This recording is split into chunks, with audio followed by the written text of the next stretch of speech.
welcome to the beginner series Q&A. We're ready to go finally. Yay! Yay! All right. We have a bunch of people joining the Zoom call here. And of course, anyone who decides to join us in Twitch chat, hello, welcome. We will be keeping a close eye on chat as well. And like if someone talks in the Zoom chat, we'll try to make sure that you hear it. We say it out loud so you won't be left out. So hopefully this is fun. All right. Okay, I think our Zoom call is good. All right, everyone is in the Zoom that was in the waiting room? Yep. Great, okay. Well, welcome everyone to our first beginner series. So I will just start by going over a little bit what this is, where this idea came from, and what the idea is today versus the future.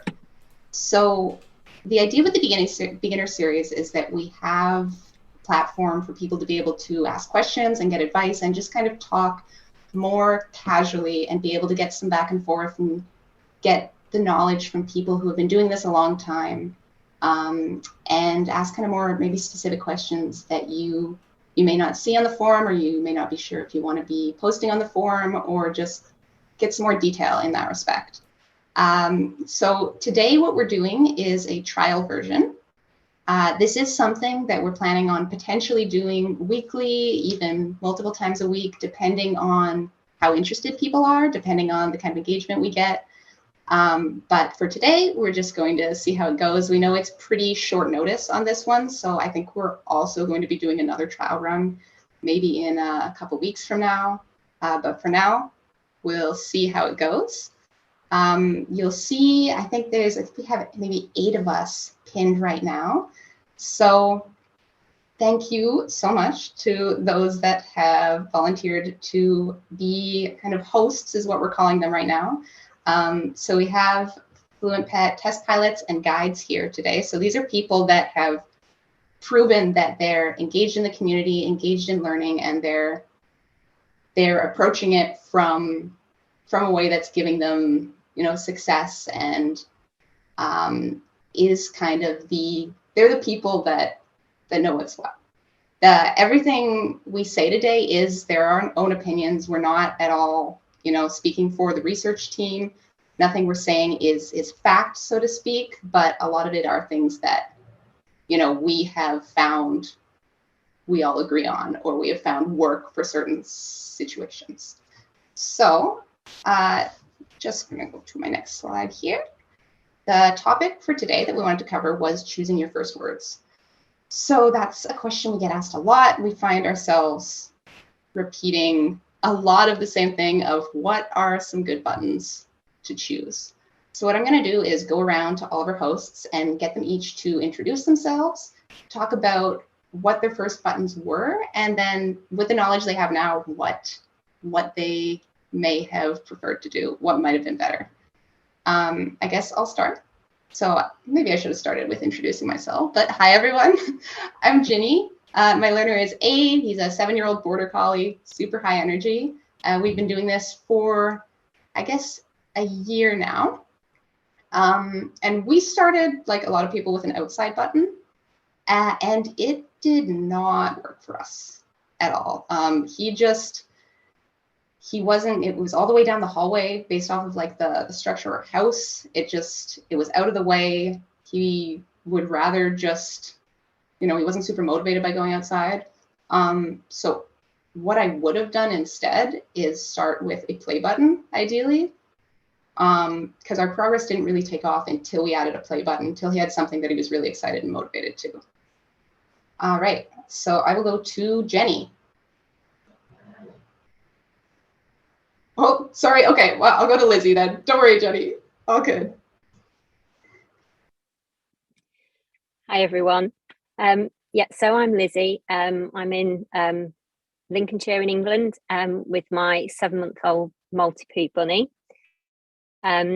We started a couple of weeks after I got Bunny home. I got a couple of big buttons, which she couldn't press because she Recording was in too progress. small.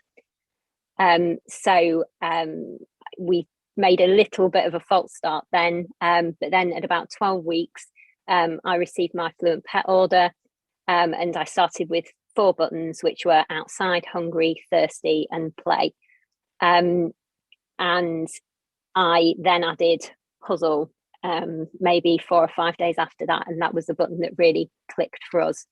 And if I did it again, I wouldn't necessarily choose different words, but I wouldn't use the outside button with toilet training a very small puppy, because it was just incredibly stressful, and something that I think if it works for you, that's amazing. But as Ginny said, it didn't work for her older learner as a first button. And I found it just resulted in accidents for us because she wasn't interested in pressing it right away. So it's not so much that I would choose different buttons, but I would definitely not worry so much about getting persistent use of buttons that relate to core activities, especially with a puppy, because you just have to focus on the grabbing them and getting them outside on the grass before you get an accident. And also I would have still started with food and water, but I would have used those labels rather than hungry and thirsty, because they're much more generalized words. You can use water and food in many more contexts when you're modeling, and also when your learner starts to combine words, they make more sense, and it helps you, I think, to then try and work out what they're trying to tell you, rather than the use of hungry and thirsty. That's me. Awesome. Thanks so much, Lizzy. Great points there. So I will go to Janet, if you're ready to go. Yeah. So hi, I'm Janet. My learner is Nala. She's a 2.5-year-old. She's a mutt, really. We started in April of last year, 2021.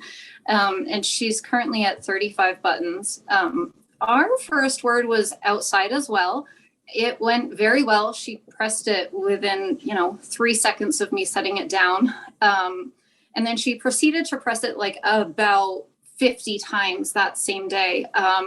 So it was a lot all at once. And I definitely had to dedicate some time to taking her outside and showing her, for sure what the button meant. I wish that I would have added the all done button a little bit sooner than I did. I added play and all done 3 days after I added the outside button. And that meant that for those 3 days, we went outside about 100 times a day. So I wish that I wouldn't have been afraid to add some boundaries a little bit sooner. Great. Thank you so much. All right, so I'm going to go back to Jenny here. What were your first buttons? And if you could do it again, what would they be? Yeah, so, and sorry, the view is a little, there we go, okay. The view got a little messed up, and I messed up the pins. I'm sorry, first time, there are always technical difficulties.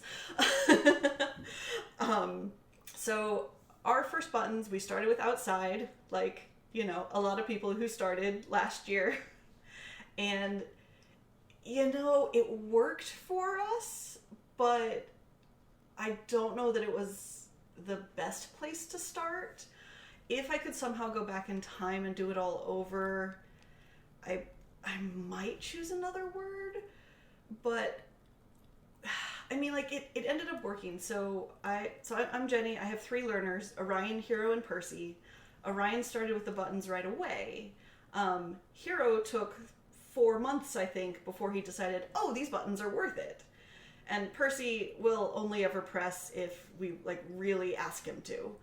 So I don't know, with the knowledge I have now, I'd almost be tempted to maybe try a couple of different buttons so that each learner had something interesting from the start.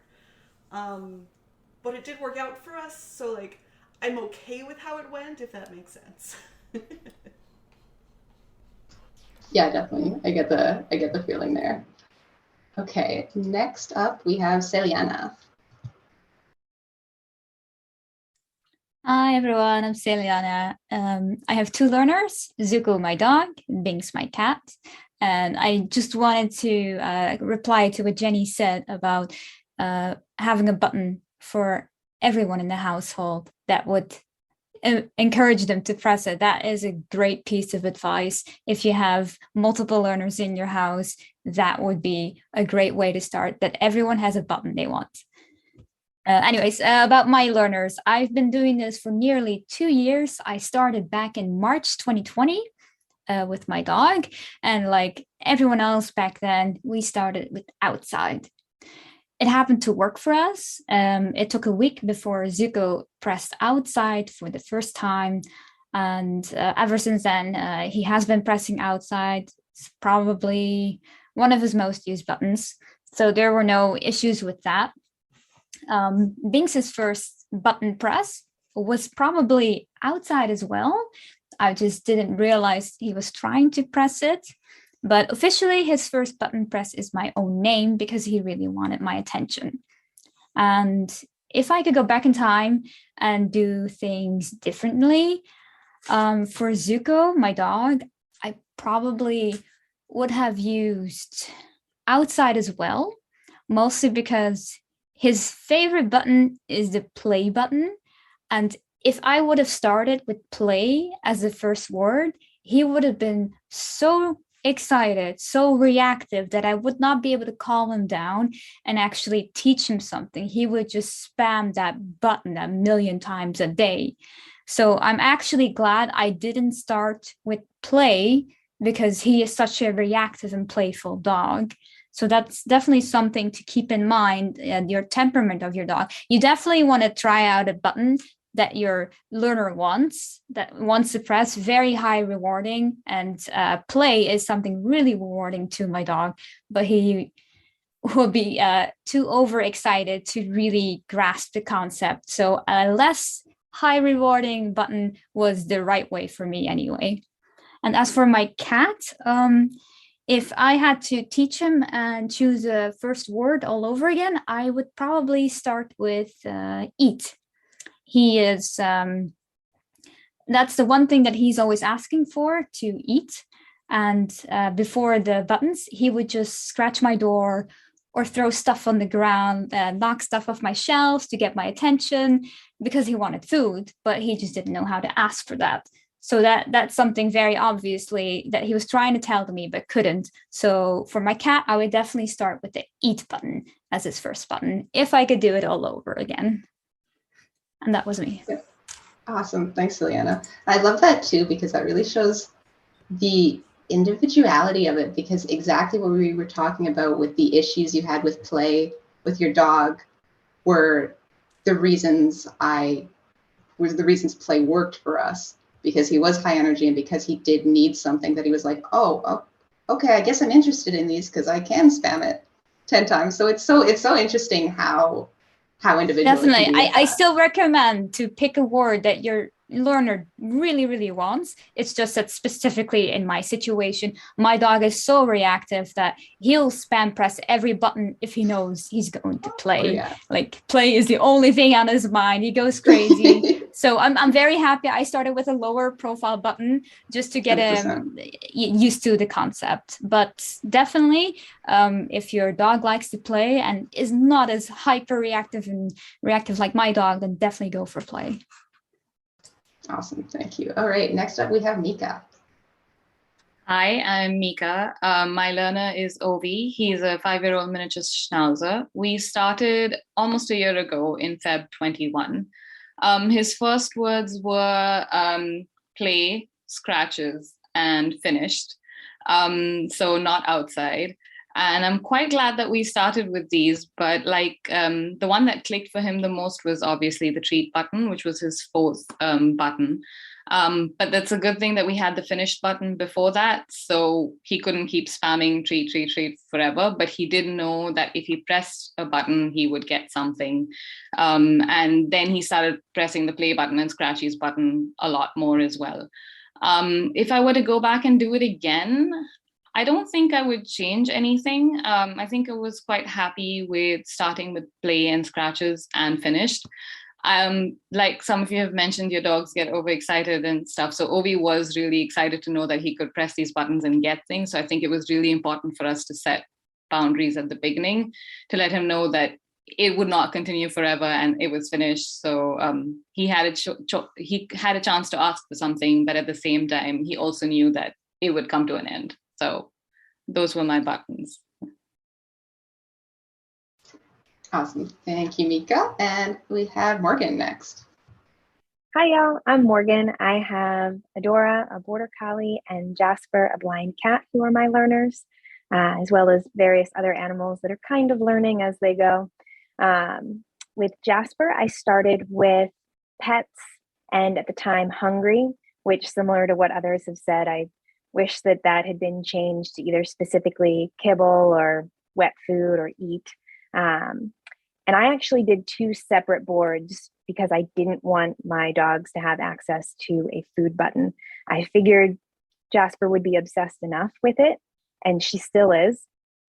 But compared to being destructive in the home, similar to Binks, Celiana's cat, it's okay that she's spamming a kibble button instead of breaking dishes. With my dog, started with outside. After about a week of modeling, decided to add a play button as well, and that's when it really clicked. Those are extremely high value for Adora. I wish in hindsight that I had added play and all done simultaneously to outside instead of starting with just the one button. Adora is still very much obsessed with playing outside, and that is her most frequent request. But it worked for very quickly building value for the buttons, and both of them are very persistent and prolific button pressers as a result. Great, thanks so much, Morgan. And then last up, we have Anna. Hello, my name is Anna. My learner is Birdie. He is a 10-year-old, about 7-pound toy poodle. And the word we started with was outside, like everybody.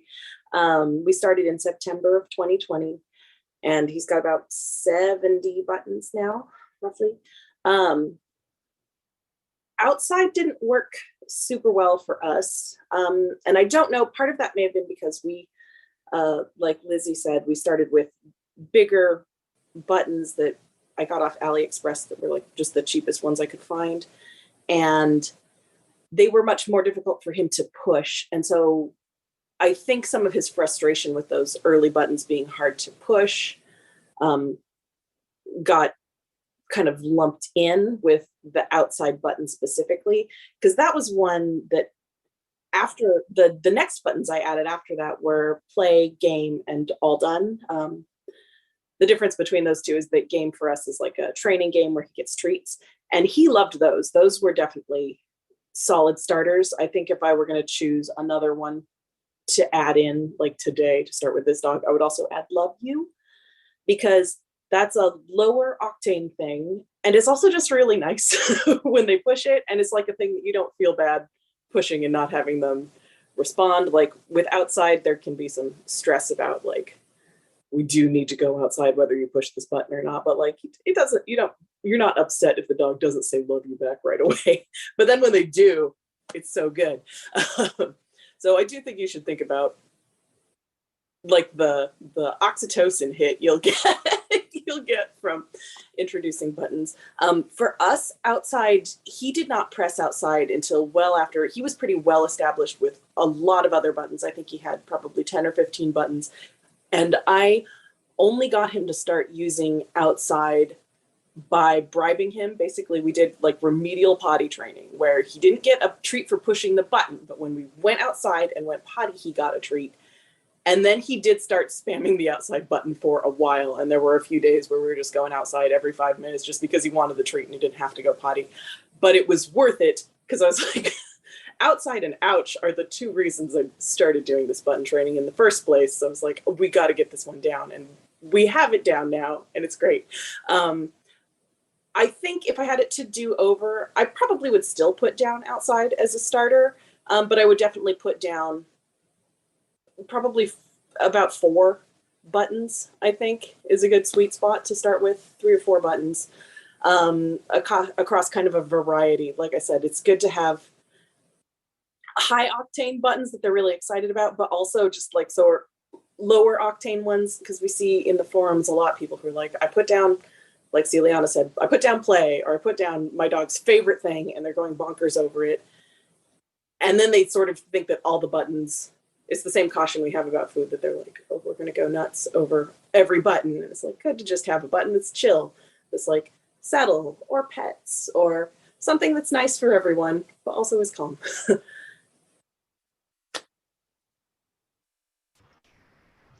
Okay, thank you, Anna. That's awesome. All right, so, and I did hear, I know we have a few other guides and test pilots in here today. I apologize if I don't have you pinned or I didn't call on you right away. It's just because we weren't trying to volunteer anyone here. We weren't trying to say, oh, you're here, so you're committed, like you're answering questions, right? But I did hear I have Sheila, who would like to talk about her experience. And if anyone else, any of the other guides here want to talk about theirs, please send me a message. So Sheila, take it away. Hi, my name is Sheila and my learner is Scout. A really, really special part about our button journey is that Scout was a street dog and we brought her home at 6 months old and we started with the buttons right away. So she didn't really have receptive language yet. But we started as a behavior intervention because she was exhibiting a lot of really challenging behaviors like mouthing, climbing, whining, barking, stealing food off the table while we were eating it. So every button I added was a behavior intervention. So I looked at what is she already communicating with her behaviors and her vocalizations, and how can I add a button for that? We took it really slow because of this piece, because it was so important to her well-being that she understood what each button meant when we added it. So we started with outside because that was the main thing she was trying to communicate to us. She would just whine, she would scratch at the door, she would bark and howl. And because she was a street dog, she wanted to live her whole day outside. So as soon as we saw that, we saw a huge decrease in all of these unwanted behaviors. So my biggest recommendation is to look at what your learner is already communicating with their behaviors and their vocalizations and see if you could add a button for that. They'll be more motivated to use it. That being said, you don't have to do that for every button, but it helped us a lot. The other thing is concrete concepts in the beginning are really helpful, like adding something they can see and touch versus more of like a thought. And the biggest piece that I would go back and do over, like knowing what I do now, is that I would pair buttons together. A lot of people talk about this now, especially I think Christina Hunger mentions it, but I think we could have still added buttons together, like buttons slowly, but paired them together. Like when we added outside, we could have also added home. When we added play, we could have also added all done. And that makes it easier to talk about boundaries and limitations like some of the other guides were saying. Nice, yeah, really good points there, and kind of a unique experience with the rescue dog. Okay, so now I am going to, let's see, my slide will move. Okay, so now what I'm going to do is open it up. If anyone else here wants to share their experience with starting buttons or hasn't started buttons, has any questions, is looking for any advice, you can raise your hand and anyone is welcome to chime in. Otherwise, definitely would still like to hear from the guides about just kind of general if there's things you wish you'd done differently with the first buttons, if you have any suggestions for types of first buttons that would work for types of learners, stuff like that. We're a very talky bunch. So if no one has questions, then we will probably just talk for the whole time. But we would very much love to hear from newbies if there are any here. And we do have a raised hand from Vanessa. So Vanessa, you're on the call. Yeah, go ahead, Vanessa. Hi, everybody. My name is Vanessa, and my learner is Macy. We're cuddling right now. And I rescued her back in July, and I started the buttons pretty early on. I got some of the one of the bigger ones from Amazon. Those didn't end up working out for me just because when she would press it, it would get stuck. And so I ended up getting the Fluent Pet ones. And I started off, it took her a while to really start pressing it because getting her, she was really like, she was sick. She had a collapsed lung, the kennel cough, all these things that finally to get her better. But once she once she got better, she started using the buttons, but then of course it would get stuck and broken. And so her fine motor skills, when I changed to the smaller ones, she would get really frustrated and she would just start pressing all of them and then just like moving the hex tile everywhere, frustrated that she couldn't say what she wanted to say. But I started off with the things, kind of the same thing that I think maybe the one that was just speaking about, like things that she was trying to communicate. So walk, play, cuddle. She's a very big cuddle bug. So I started off with just walk at first, and then I added play. And then I do have buttons that I just like. I have her hungry button next to her food. I just find that to make sense to have it there instead of putting them all together. One thing I have struggled with is I added one hex tile and then two in between. Then all the way at the end, I added no, all done, and yes. And I noticed that she's confused sometimes because the placement was similar to the play, cuddle, and walk. And so I know that she's wanting to walk and she'll press no and then look at me. So I don't know if that's too advanced at this point. The reason I added them is just because she would sometimes, especially I work from home, she will want to like get attention. So she just starts pressing for anything that I could give her attention for. And so I thought I'd add a yes and a no button to reinforce. Yes, we can go for a walk, or no, we cannot cuddle now. But she doesn't seem to grasp. She kind of seems to understand all done pretty well. I mean, I don't know, this is a guess, but it's been maybe too much of a coincidence where I am not paying attention to her, whether I'm like was putting up ornaments in the Christmas tree or working and I couldn't give her attention. She will press all done and then just stare at me and huff. So I almost feel like she's telling me, hey, you should be all done. But that could just be a coincidence. But the yes and no, she hasn't quite gotten yet. So I don't know if does anyone think that was too early to start that, or any suggestions on that? I have some thoughts about yes and no. I don't know if we have a structure. I'm just jumping in. I don't know that it's too early to add yes and no. It depends a little bit on her grasp of the other buttons. It sounds like she was using them fairly consistently, but yes and no are just really hard. They take a long time to figure out. They're pretty context dependent, and especially with the idea that like the idea of like I can answer back yes, because like it took Birdie, he probably had yes and no on his board for about 9 months before he's figured out how they worked exactly. And even then, like now he will sometimes, I can ask him a question and he will say yes, but he's much more, if I say, are you hungry? He's much more likely to reply food or treats or hungry or excited even before he'll say yes. Right. So it sounds like she's also got just some confusion about like you added a new tile and now she just is like, well, the button on the end used to be play, and so I'm pressing the button on the end and it's not play anymore. Is that? I think I didn't move them, but I just added some. So like it's still in the same spot, but I've just added some, but the orientation is the same. I think primarily for her. So she's just turned one. She's like one in a couple months. And so I think that she doesn't even, I don't know if she doesn't even listen for it. She just gets excited to press it, and then she'll just press it and then just look at me. I don't think she takes the time to actually like this. Oh, this one sounds different than the other ones.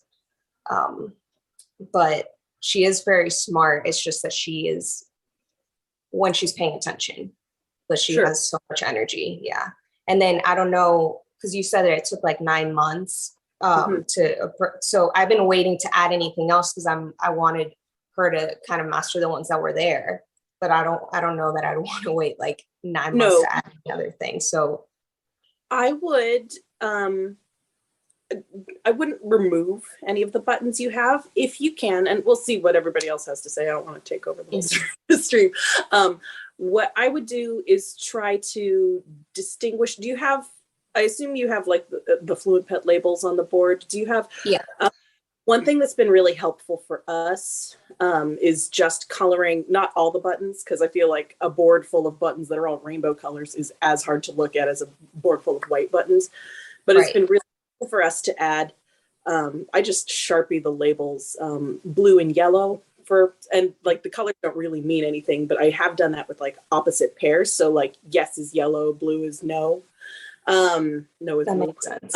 Did the same thing with happy and concerned.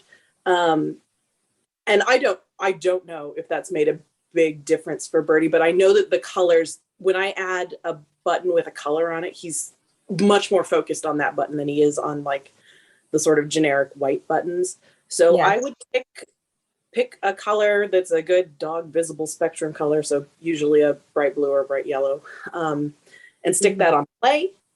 And this is just like a modeling and patience thing. If it feels like she's got the first ones, you said play. What are your other active words? She's got play. It sounds like she knows all done. She knows, she sounds like, play, walk, cuddle. Okay. Yeah. And does she press those fairly consistently? Yeah. Yeah, okay. She does. Aside from this confusion. Yeah. I think you're good. I don't think you need to worry about holding off adding more words. I never want to tell anybody to not add more words until they know all the words on their board, because you don't know how long it's going to take. I mean, yes and no in particular are very abstract, but you never know how much they're going to care about a specific word. And like sometimes like, oh, he's going to be super into this word, and then he's not. And you're like, okay, well, another time, and you also just don't know if something's going to be confusing, if it's going to be, I gave Birdie squirrel months ago because I thought he'd be all about talking squirrels, and he does not care about the squirrel button. He's never pressed the squirrel button. We finally took it away because it was a waste of a button. Her ears just perked up when you said that word. She very much loves them. Can I just jump in about the yes and no button as well? Please. So it took Ovi about 5 months since we put down the yes and no button to actually look at it and realize that he can respond to questions from it. So don't stress about however long it's taking her. But the good thing to do is to model it. So if you're going for a walk, for example, and you're like, do you want to go for a walkie now? And she's seeming like she wants to move, say yes, walkie now. So even like look at her body language and like what she's saying, and like what she may not necessarily be saying with the button. But you can always like give it a pause, see if she wants to respond and stand near the buttons. You don't necessarily have to just wait and see whether she's interested, because you're interested in the buttons.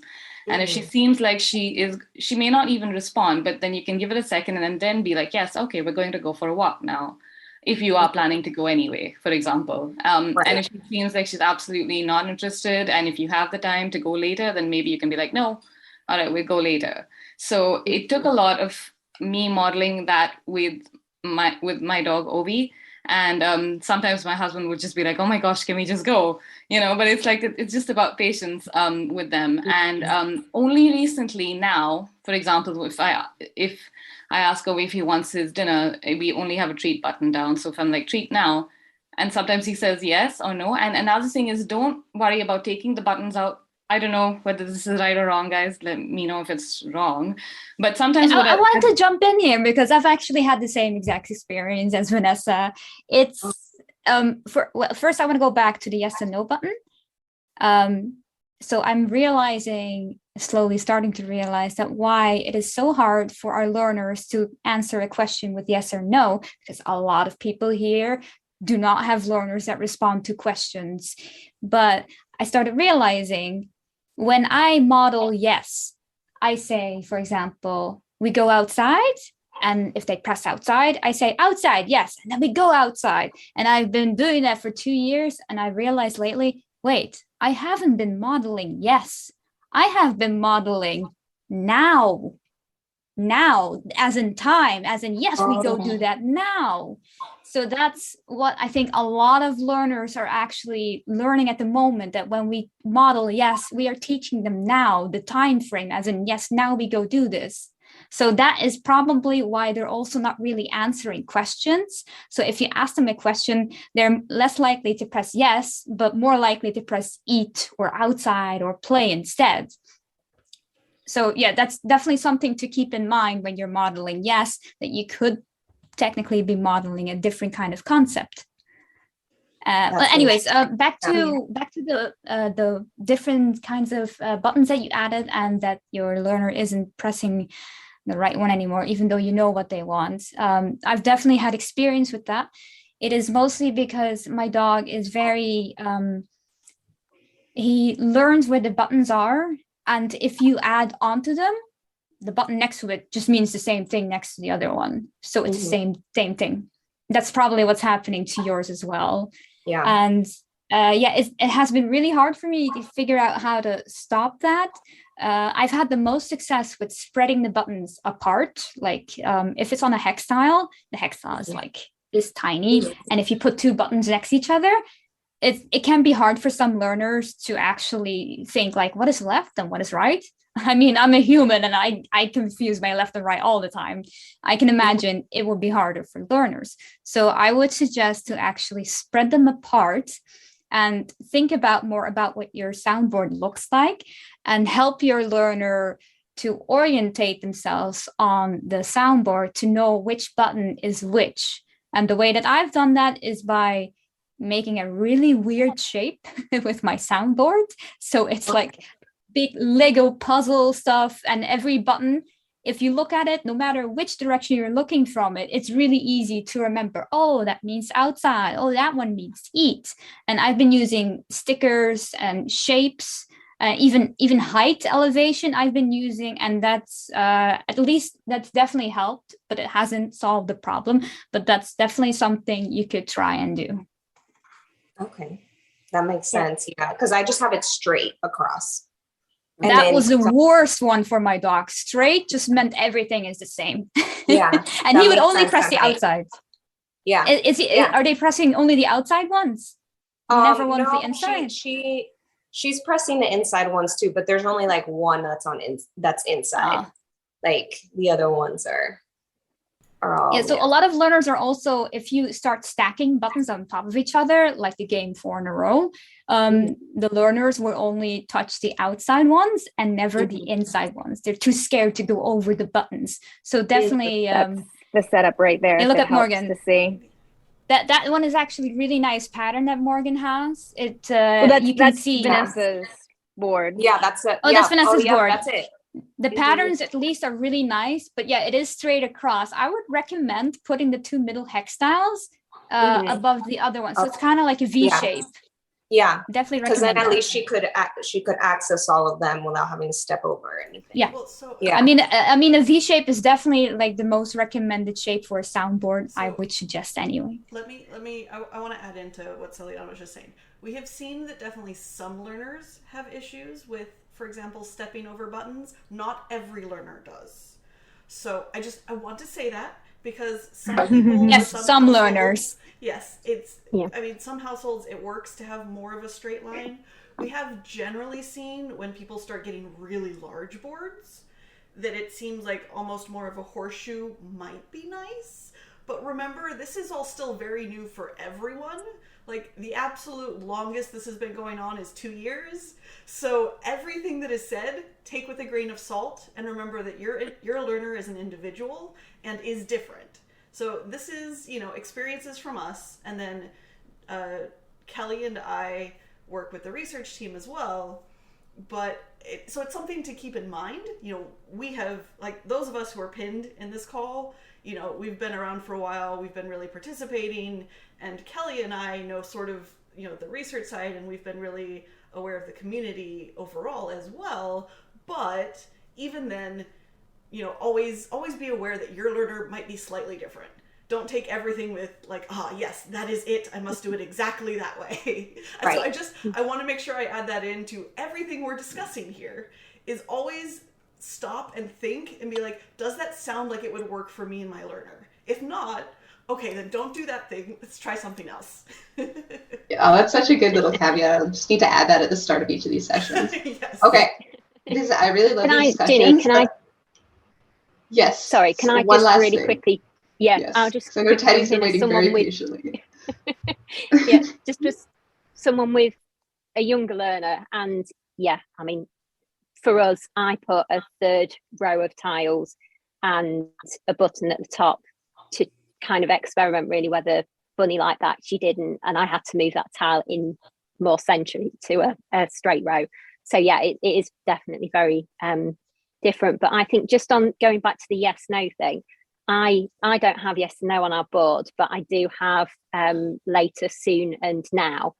And those words actually allow Bunny to say whether she does want something now or later, but they don't have the finality of yes and no, and they also don't have the relationship with me telling her she's doing something well or not well. Yes is our marker word.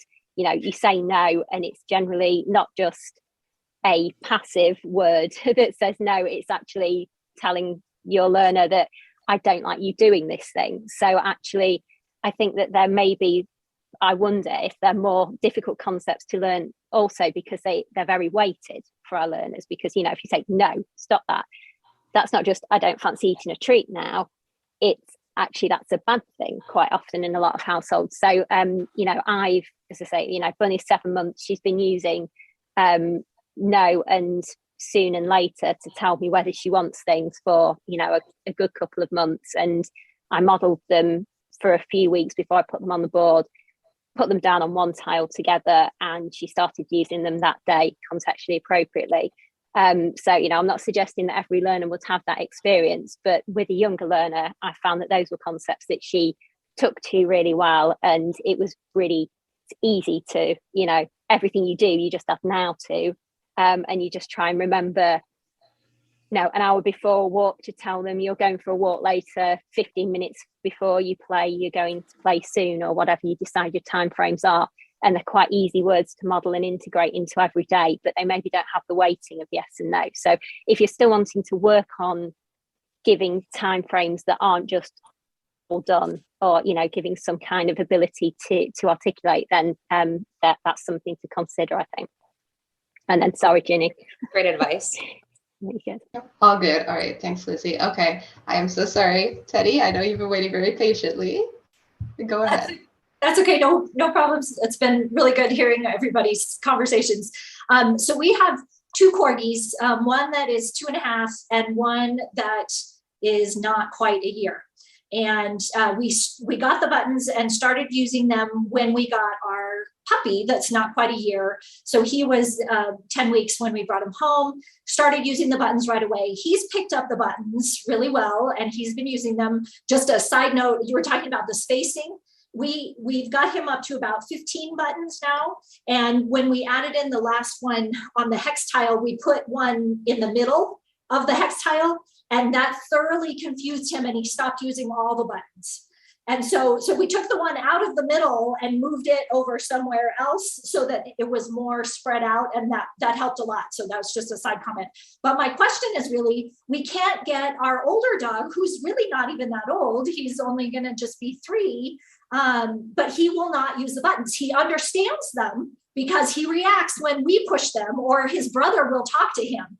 But he will not use the buttons himself. And we've tried like giving him treats when he uses them and all that kind of stuff. And so I just want to see if anybody has advice or thoughts about getting the second learner to use them. All right, I will start this one off because I have 3 learners in my house. And all 3 have decided to move at different paces. So I figured this is a great one to start for me. So, and I'm sorry, I missed if you said how long you've had the buttons. We got them when our almost 1-year-old was 10 weeks, so not quite a year. Okay, so yeah, so close to a year. Yeah. So with my situation, so Orion is my oldest. He decided that he was going to be interested in these buttons and start pushing them basically from the first day I think we put them down, maybe the second day. He was like, oh, this is interesting, and he started using them right away. Percy, who's my service dog, decided that he would use them when asked to, because they got him things, but that they weren't worth it the rest of the time, especially when Orion was already asking for things.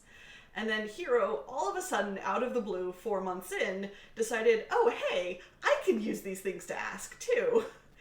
And so, I mean, it's just, I want to use my situation as an example of the 3 different learners, and they're all golden retrievers. So the main, I mean, Hero and Percy are about 3 years old. Orion's about 6.5 years old. So, I mean, they're all adults. The main difference is just individual. And since I had them all going at different paces, and an interesting thing that happened with us was when Hero all of a sudden started using the buttons, Orion's button use went down for a little while as well. He's now back to closer to where he was, but Orion's button use definitely went down. And I think the thing that helped with Hero, at least, was honestly just modeling a lot. So, you know, making sure that the humans, we were modeling verbally as well as with the buttons themselves. So I want to make sure they're, you know, modeling with the buttons is so before we let them go outside, before we give them their food, you know, we go press the correct, the corresponding button and then let them out or then let them eat. And then verbally modeling, even when we do push the buttons, but especially if for some reason we had to rush and we weren't able to push the buttons really quickly, making sure we said the right word or phrase, like, oh, you want to go outside now? Okay, you know, that kind of thing. And I mean, unfortunately, a lot of it was waiting and just modeling. And even now, Percy really doesn't use the buttons. We did, with my household, we started working on target training very specifically for our 3. And I think that might have helped Hero decide that, oh, maybe this is worthwhile to try it another time. And at that point, I think we already had like 10 or 12 buttons down when Hero was like, I'm going to go try to press a button on my own. And he was like, I like to eat ice. And we already had that as a button. And I think that helped him. So a couple of things is, especially since you've had these for a while now, make sure you are modeling, which you probably are. But go ahead and also like think about what words your older learner might really want. And maybe it's worthwhile to add a new button that would be really interesting to them. That doesn't mean he'll necessarily, or he or she, I'm sorry, I forgot. They're both he's. Okay. We actually started out with 2 of our first balls were words were play and ball, because our older one is absolutely ball crazy. Every time he gets the opportunity, he wants someone to throw a ball for him. And so we thought, you know, we'd been modeling that one and we thought, oh, this will really get him interested, but he's still, no, if we push the play ball, he'll go get a ball and bring it to us. But he doesn't want to go push the buttons. So well, that's okay. We'll just keep trying though. I appreciate the advice. I think that's really good. Yeah. I mean, so I definitely suggest maybe doing some target training on the side, like separately, just to really help. It sounds like you've maybe already done that, where push button equals good thing. And then make sure you keep using that play and that ball button if that's what he really likes. And maybe eventually he'll decide. It does seem at this point like some learners are just like, especially older learners, unfortunately, sometimes not, but sometimes they're just like, I already have so many other ways to communicate. Why am I using these new button things? You know, what's with this newfangled device? So, I mean, I would say be patient, keep trying, but I don't know. If anyone else has other advice they also want to add, feel free. Oh, I think Jenny's really solid. But I also think that sometimes the unglamorous answer really is just, yeah, modeling and patience. Man, you just got to keep modeling. and they'll decide if, if it's a thing they're interested in or not. But yeah, just keep modeling. Yeah, and unglamorous answer is it's a funny way to put it, but that is kind of the reality more often than not, it seems. All right, so moving on, I think Ellen had her question next. And just if any hosts are not seeing the Discord chat, I'm going to try to keep the answers a little shorter. I'll call on if anyone wants to answer after a question, and we'll try to take about like 2 answers, maybe 3 if they're long. So go ahead, Ellen. Thank you. I have 3 learners, cat Stephanie, a German Shepherd Bella, and another dog, an Aussie, Hunley. And because my dogs have bigger paws, I tried to get to order the bigger hex tiles, and I keep getting in my order the one with the curves on it in the background. Is that Action? I really liked how you changed the getting started pamphlet that comes with the Fluent Pet, because the latest one had a description of what the hex tile patterns are meant, or how they're meant to help the dogs. And so I'm wondering, how do I get all of the different patterns on the larger hex tiles? Sorry. All right, there we go. I will answer for the company. So a couple of things is one, it seems like right now what we've been seeing is that the specific exact pattern on the tile doesn't necessarily mean as much. So remember, these tiles and Fluent Pet devices first came out basically at the very beginning of this whole thing. So there really wasn't a lot of research or even anecdotal use at that time, versus now the They Can Talk research has over 5,000 households. So we have a lot more information now. So we seem to be seeing that having like groups of words helps, but the specific Fluent Pet patterns that were originally on those tiles aren't necessarily as helpful. So I can never remember who it is, but I know like some people have gone and painted their tiles. And one thing that's happening right now, I think the big announcement either is about to happen or it just happened. If you go to the Fluent Pet website, you'll see that all the kits now come with solid colored tiles. So, and I think these are the same soft top foam tiles, but they're solid colors instead of the patterns. So so if you have an issue where you ordered something and you got the wrong one, I always recommend go to Fluent Pet customer support. Their customer service is absolutely amazing. They can help you with that. But if it's like for the pattern specifically and you're worried about confusing your learner with, 2 of the squiggly pattern when it should be a squiggle and an arrows, you probably don't have to worry about that too much. You could always try doing something like covering them with tape, or I know some people have put, smelly stickers, like scratch and sniff stickers on their buttons, which, stuff like that. I don't think you have to be too concerned about the pattern itself. If that's your big concern, is that, oh no, I have the wrong pattern. If you ordered a different one, then I definitely recommend going to Fluent Pet customer support. But if it was just like you're worried about affecting your learner, I don't think you have to be too concerned about that. Does that make sense? Did I answer your question? Yes, because I was unaware of it until I got the latest Getting Started brochure, and it was so well written out there about what the pattern on each hex tile meant that I was like, oh, I didn't even know this. Yes. So, but disregard it because you're finding that the patterns on the hex tiles actually make no difference to the learner.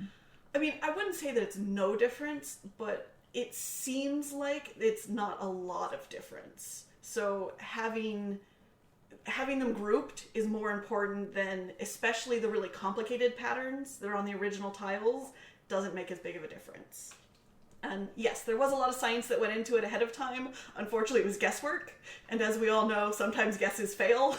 So. And do you still think that the Fitzgerald key grouping style is the best, or you think that no longer is a good idea? That is a really great question. And I will let others answer as well for this one. In general, we recommend group by how you use the words. So like think about how would you use that word in your everyday life, in your everyday language, and group them in that way. So if someone uses bed as in go to bed, and someone else uses bed as in the object, those two different boards might have them in different places.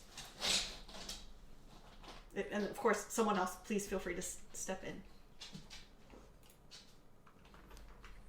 Is there anyone else that wanted to answer about the Fitzgerald key? I can. Well, I'm just quickly saying that for me, I haven't noticed any difference, but the way that my learners have been using the soundboard in general is how they want to use it, whatever is convenient for them. If I have a big soundboard and there are two words on opposite ends of the soundboard that my learner wants to press, they're probably going to think, it's too much effort. I'm just going to press the one over here and ignore the other one. But if they're closer together, they are more likely to combine them together. For example, want outside.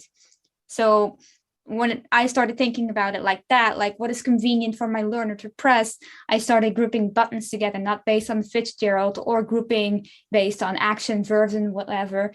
I started grouping them based on what is my learner most likely to request in a combination. So I have a lot of name buttons around the play button, so he can ask who my learner wants to play with. Or I have the want button, I have it near the food button and the outside button, so he can press want outside, want food. And near my food button, I have different kinds of food that he could request specifically, like maybe a treat, maybe some canned wet food, or even medicine he can request to eat. So that's how I'm working, and it's been working really well for me. And they combine a lot more words together when the buttons are closer together that they would like to use. So that's me.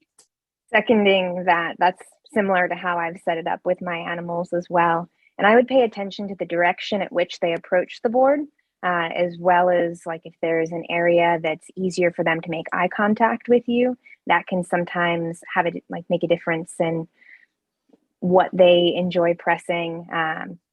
For me, so much of it is just making it convenient to the animal so that it makes sense to them. Because if it's an extra step, they're going out of their way, and they could tell us with body language, why are we making them play this stupid human game, right? So making sure that it's convenient for them, that it's a faster way for them to communicate, or more specifically if necessary. And I also just throwing out there for the patterns, I have a blind learner and she does just fine. So she gets around via texture in that case. I know that's just one anecdote, but just to add to the patterns aren't that important bit of evidence there. Awesome. And Sheila asked if she could speak to this. She said she can't raise her hand, but go ahead, Sheila. Yeah, I don't know why, but my Zoom does not have a raise hand option. Anyway, I know Jenny's laughing at me right now. So just to show how like different learners can succeed with different things, for some reason, my pup has done really well with things that are far apart, because I got really caught up in like, oh my gosh, do I need to put things next to each other to encourage multi-word presses? But my pup is like the queen of multi-word presses. She is such a chatty dog. And I think a really neat piece about having them far apart is it does show intention with the pressing.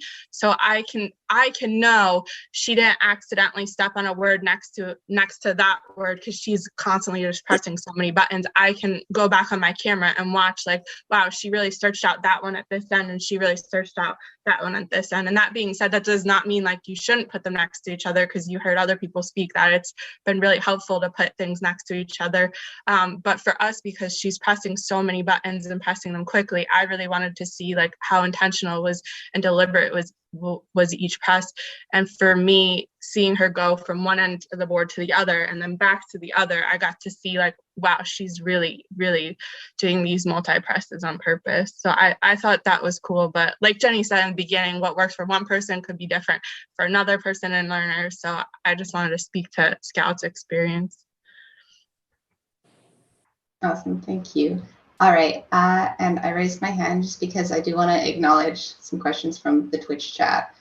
There's a really interesting one that is, let me get the exact, so it says, my cat has had her 2 buttons for almost a year now and has never pressed them, although she quickly learns words modeled without buttons. So I think that's a situation, maybe not quite as long as that, but I've heard that come up a lot of, it's been a long time, why haven't I had any presses? So if anyone would like to speak to that, I can also speak to it if no one is interested.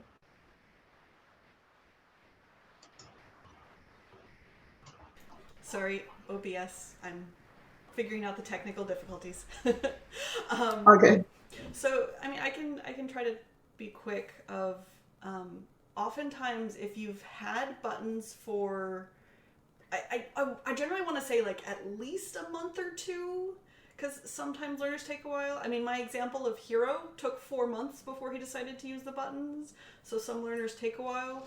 But I mean, in this case, where it's been 2 years, if your learners seem to be responding to a button, like if you press the button and they respond appropriately, you know, you press the outside button and they run to the door, you press the eat button and they run to the pantry or whatever, then my suggestion would be add a couple more buttons and maybe see if you can find something that would be interesting to them. And I'm going to use Lizzy's words here, find the sweet spot of something that you can give them like a lot, but that, so it's easy for them to request.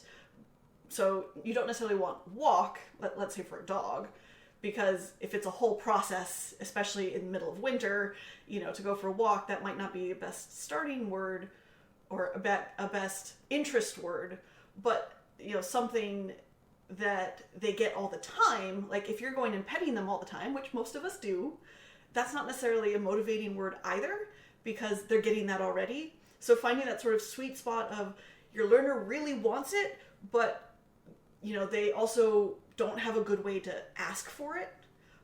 Maybe it's time to start thinking about, you know, options along that line of adding a couple more buttons to see if something can kind of help click and help trigger their want to use the buttons, not just respond to them.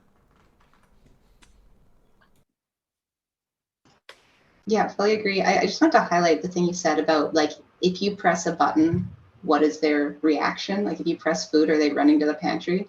So I think there's a really big distinction between they're not using the buttons, maybe they understand the word, but they don't react when you press them, versus when you press that button, they know that button indicates something.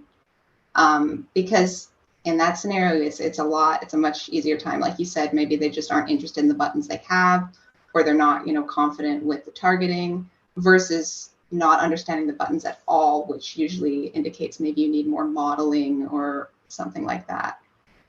So it really is a big difference of do they know that this is communication or not? I can speak to this for a second too. With Scout, we added want and where back in October, so it's been more than 3 months, and today she pressed them for the first time. We've been modeling them verbally and with the buttons, but today we got the laser pointer out for the first time and she was trying it, and as soon as I put it away, she went and pressed where. And then I still hadn't gotten it back out yet, so she pressed want. So there's something called latent learning where they could be learning, but they might not be demonstrating what they've learned yet, but that doesn't mean the learning isn't happening. So like everyone says, keep modeling verbally and with the buttons, don't give up, because my dog, she'll pick up a button in minutes or days, but these certain concepts, she just never showed me that she understood for months and months. So you don't know. Like I think I got caught up in, normally she learns a button fast, like maybe I just have to let these 2 buttons go, leave them on the board, but except she might not use them, but she blew me away today. So you just never know. Yeah, I had a very similar experience too when I put down outside and he was not using it at all. But then as soon as he learned how to press other buttons, he was using outside perfectly, no problem at all. It was just a matter of, getting it started, and then you can go back to those buttons, and it's like, oh, maybe there was learning there after all. Can I just jump in? If the words that you've got on the board are all like the kind we tell you to start with that are real sort of concrete stuff, especially with, this is a cat, right? We said it was a cat. If it's stuff that they are definitely going to get, like a cat's going to get food. It will play by itself if you don't play with it, but like you're going to play with your cat. Like stuff that it can ask for easily without buttons and will get anyway, or maybe isn't dependent on you for. It might be a good idea to add some more intangible words. For Birdie, I don't know if this would be as useful with a cat, but like for Birdie, one of his early words that he got really excited about was help, which we would model when he would roll a ball under the couch every 5 minutes and fish it out. Other words, like I'm a big fan of emotion words. And at this point, like I wouldn't necessarily, if you have like 5 buttons, I wouldn't necessarily jump straight to emotion words most of the time. But if it's been this long, like you might as well throw a little bit of spaghetti at the wall, I feel like. But like happy, and for Birdie, because he's very anxious, concerned, were his first 2 like feelings buttons. And he started using those very quickly. He's a dog who's all up in his feelings.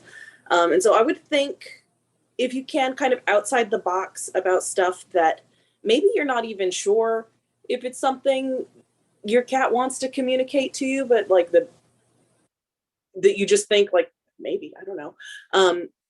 I think words like that are worth a try, and I think they can be very useful in kind of unlocking the broader concept that like, oh, this is more than just sort of a black and white, like ball, water, food. Yeah, just to build on that, Anna, I think that as well, what I always say is the thing that cracked it for us was we added puzzle, and it was something that Bunny was interested in, but she was also asking for in a suboptimal way. So she was going to the cupboard that the puzzles were in, and she was scratching at the door. So, think about if there's anything that your learner's doing that they're asking for something or commenting on something or sharing a feeling in a way that, you're maybe not that happy with, and they don't get, great vibes from you about when they do that. If you can give them a button, then not only do they get to communicate better with you, they also get the double whammy of, removing that tension with you, and they're making you happier, and they're getting the thing quicker. So, if there's something that your learner's doing that you can then replace with a button, that means that they can alert you to something or request something or talk about something, like Anna said, that's where feelings, if you that alert box, or you've got a cat that gets agitated and mews at particular points, then if you think that there's a word that they might be able to use to displace some of that behavior, then that's another great angle to try.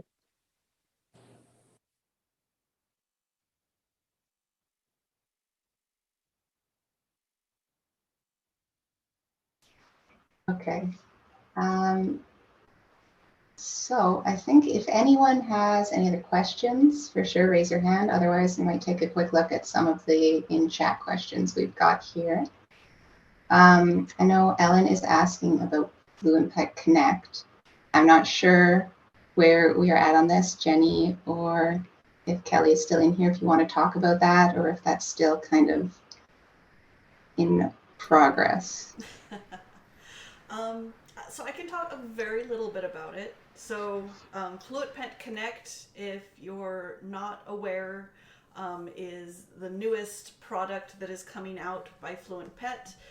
The idea is that they are tiles, so same shape, almost exactly the same size as Fluent Pet's current tiles and buttons, but they have Wi-Fi. They're connected to each other. They have a big speaker, so louder sound. They're a hard plastic, so they're a lot more durable. And the idea is that when they'll be connected to the Fluent Pet app that is currently in beta, and so your pet will basically be able to text you when they press the buttons. You can get a text about it.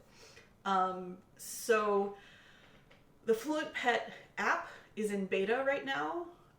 We just recently opened it up to research participants.